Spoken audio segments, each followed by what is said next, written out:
Hey guys, this is Tommy with Tommy Nation Politics. How's everyone doing today? Scroll it. There we go. Tommy Nation Politics.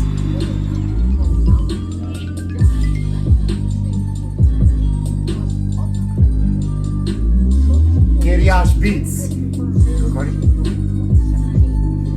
Kiriash Beats. Tommy Nation Politics. Howdy, howdy, howdy, howdy, howdy, howdy. Howdy, howdy, howdy, howdy, howdy, howdy, howdy, howdy. How's everybody doing? Everybody good? What's up? I'm here with my friend Chris Semmelman. Y'all know about him. This is Tommy Nation Politics. This is how we do. Not mainstream media, is it? Kiriash Beats. We're sponsoring Tommy Nation Politics tonight. Guys, we're in the middle of a crisis. It's an age of crisis. As y'all probably have seen, the podcast, season 2, it's the age of crisis. Every single episode. I know y'all are smart. Y'all saw it. So, we're continuing with that, guys. We've got a whole bunch of riled up people in America still living like they're stupid.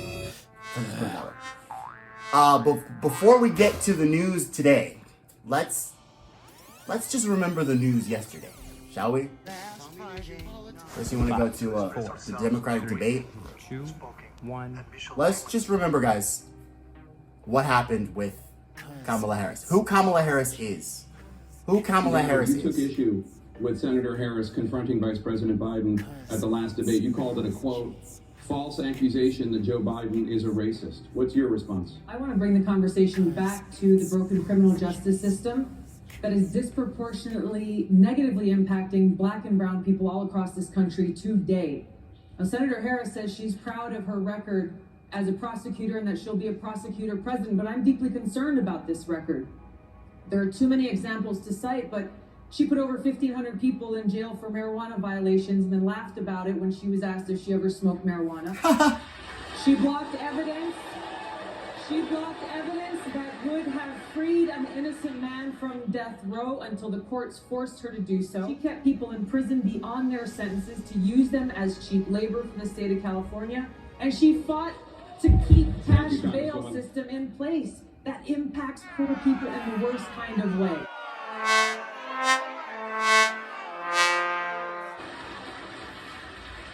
As the elected Attorney General of California, I did the work of significantly reforming the criminal justice system of a state of 40 million people, which became a national model for the work that needs to be done. And I am proud of that work.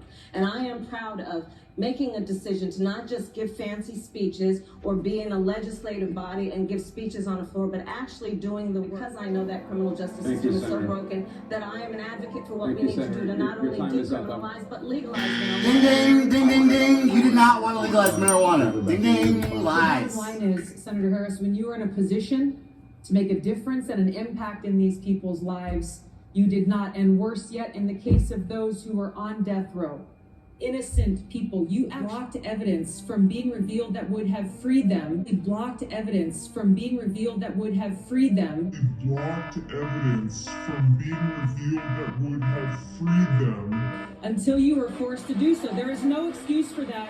And the people who suffered under your reign as prosecutor, you owe them an apology. Senator Harris?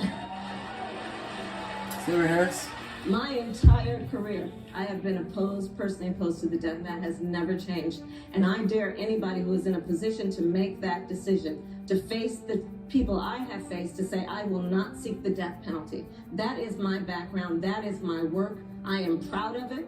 I think you can judge people by when they are under fire, and it's not about some fancy opinion on a stage, but when they're in the position to actually make a decision, what do they do? When I was in the position of having to decide whether or not to seek a death penalty on cases I prosecuted, I made a very difficult decision that was not popular to not seek the death penalty.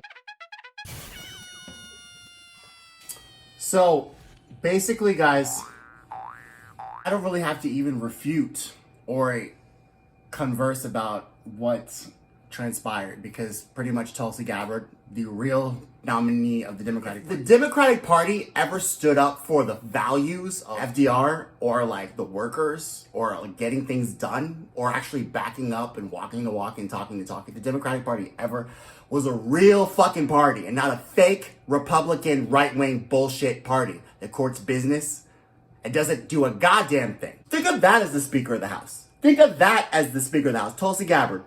No, we got a Speaker of the House who doesn't give a stimulus. And not only that, she goes on vacation. It's a fundraise. They're trying to ditch Mitch and the Senate. Meanwhile, they want us to donate to them. While they don't even give a fucking stimulus. That's hilarious, right? You suck! Talk about walking the walk and talking the talk. So Tulsi Gabbard pretty much laid it out. So you see how Kamala just pivoted to, I did not want to seek a death penalty? Was that even part of the conversation, except for the fact you locked people in jail for smoking marijuana and laughed about legalizing it? You laughed about it. That's on camera. You did that. And then another issue that Tulsi raised was you left people in jail so they could do cheap labor for the state of California. That's called slavery.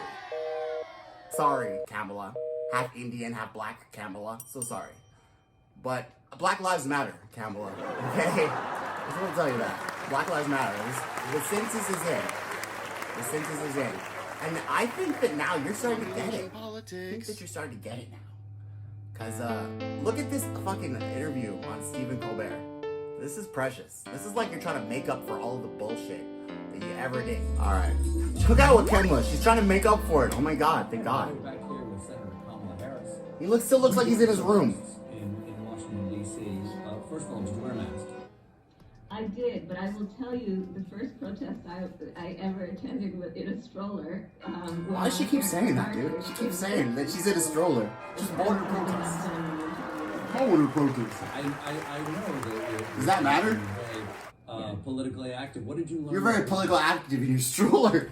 I know that the greatest movements that we have seen in recent history in our country, but probably since the beginning, have been born out of protest, have been born out of understanding the power of the people to take to the streets and force their government to address what is wrong, the inequities, the inequalities, the unfairness, but also the conscience of a government is its people. To force the government to be true to the ideals that we say we hold dear. And almost every one of those marches has been about one fundamental Line is, Senator Harris, when you were in a position to make a difference and an impact in these people's lives, you did not. And worse yet, in the case of those who were on death row, innocent people, you actually blocked evidence from being revealed that would have freed them until you were forced to do so. There is no excuse for that. And the people who suffered under your reign as prosecutor, you owe them an apology. Senator Harris? If only there was a senator in Congress that could help us reach equal justice under the law. Chris, do you know of any senator that could do that at all? I mean, we need help. This woman over here, she's on Stephen Colbert. She wants equal justice under the law. Who can help us? Can anyone help us? No? Okay. No, nobody can help us. All right. Helpless. You were helpless, guys. Go ahead. I'm sorry. I didn't mean to interrupt you, woman that's not a senator. What did you see in D.C.? Can't do anything about this shit. To march in those protests. You know, it was, I'll tell you one of the things, Stephen, that I saw that gives me such hope. People who seemingly have nothing in common, who know they have everything in common. Nothing in common, everything in common. Instead of lies, we're going to give you truth. Instead of pancakes, we're going to give you French toast. This is all the Democratic Party has. It's so crazy. Commonality of spirit, and it's something that's so very powerful, and I think we all have to recognize it for what it is. We have arrived at a point in our country that we should recognize this is not just a moment, it is a movement. It's a moment, not a movement. Wait, it's a movement, not a moment. By the diversity, the beautiful diversity of who we are. Diversity? Coming Let me write this together as down. a unified body, demanding in this case change and justice for everyone. Okay, so we can pause it there. As a politician, someone who has to... So it's a moment, it's a movement, not a moment, or it's a moment, not a movement. Did you hear that? I couldn't remember. It's a moment, not a. It's a moment, not a movement, or it's a movement, not a moment. Did you hear which one that was? I couldn't remember. It was a movement, not a moment. It's a movement, not a moment. Okay, just making sure. I'm a diversity. Okay, and what was the other thing? She's you know, we're at the point. We're at the tipping point now. Good job. I'm so glad, because I thought we were just getting started. In the Democratic Convention, they said we're just getting started. I thought, when do we finish? Now we're at that moment where the movement meets the moment. It's because this is beautiful poetry. I love the prose. Protests mean to the ability to affect change legislatively? Because the reason I ask is because I woke up this morning, I looked down at we do like a news breakdown at night, news breakdown in the morning. I looked at everything and I went, where's the report on the protests? Well, are they gone? Are we not just talking about them anymore? Because it seems to me it has to be sustained in order to maintain the pressure and to maintain that commonality of purpose for people of all races in the United States to bring this kind of justice being called for. How important is it for these protests to continue? It's critically important, and I'm going to tell you something. I made a very conscious decision to become a prosecutor. I grew up in a community that was not always on the best end of law enforcement in terms of how the laws were applied. There's not a black man I know, be he a relative or a friend. And she was the freaking... she was the DA. So when I made There's not a black person she knew that wasn't locked up. I locked you up. And have some leverage there to effectuate change. I say that to say this. The only way we're going to truly achieve change is if we get them off their asses by not voting for them. Oops. And when there are those folks who are outside of the system demanding it. I am very clear that some of the success that we've been able to achieve around criminal justice reform would not have happened in recent years. If we kept voting for you. And the intensity and the brilliance of that movement that forced at least that there would be some counterforce to the status quo, which is so reluctant for change, if not hostile to change. Big words. I mean, she said it. That where these she said it with those big words, though. She said, there's a status quo that is not going to change. And you're voting for the status quo. So how is that going to help you? I don't get it. To get us to where we need to be. So even what some might call weak tea proposals by the Republicans right now wouldn't be happening if there weren't these protests. I'm sure of it. And it's tragic because the reality is that these protests have been happening in maybe smaller form for generations. When you were in charge of... Let's just look at where we are right now and acknowledge to your point, these protests had people by the hundreds of thousands not been out there marching. Many who might be relatives of those very people who have been obstructionists. You can turn it off whenever you want. I don't know how much of this ABC's gonna let us fucking show, so... It's a fucking news cable show, so I can't really show a whole lot of that stuff that I don't want to fucking mess with. I don't want to mess with these guys yet because I don't have money. Once I got money, I'll fuck with them all day long. Trust me. So, this is the basis of what I want to talk about right now. Okay, this is the basis. So, we are at the sermon. We need to stop voting for these parties. Did you hear what she said about how the status quo is reluctant for change? She's saying that and being part of the status quo. Look at her stats. Look at how she didn't do anything to affect change. Look at her past, be observative, and know that she is part of the status quo. Now, this is the part that gets me about partisans. This is the part that gets me about partisans, Chris. Is literally they keep voting for these parties no matter what, okay? So how are these parties going to do anything for them? Do you know? What's the logic to that? I don't understand. You don't know? There is no logic to it, and that's the point. That's the point? Yeah, it must be the point. I don't understand, what do you like about the fucking Democrats and the Republicans that you hang on to have no leverage to change anything? So all of your movements, guys, and by the way, the Black Lives Movement it's failing, and there's a reason why it's failing. A, defund the police was a sucky slogan, okay? 2, Joe Biden didn't want to defund the police, so why the fuck did you even come up with that shit? This is what makes me think there's an inside job or something. Joe Biden didn't even want to defund the police. How did you come up with that horrible ass slogan? Ugh. I mean, how about this? How about stop killing black people, cops? How about that as your slogan? That's a better slogan than defund the police.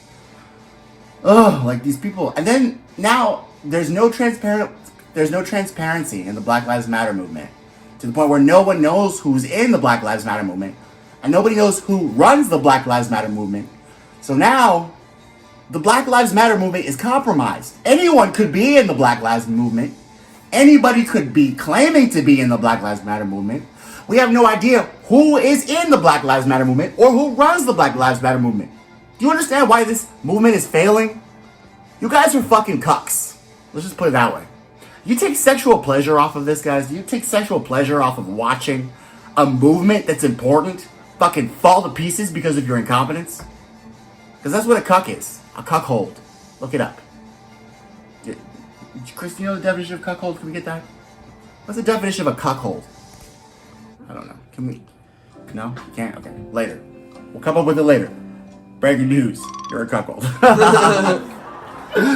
Anyway, where's my motherfucking stimulus? And where in the fuck are these people who want to push this bitch to the left? Who are they? Where are they? Join me. Are they still on vacation? Probably. Martha's Vineyard. It's a fine place to vacation, I would say.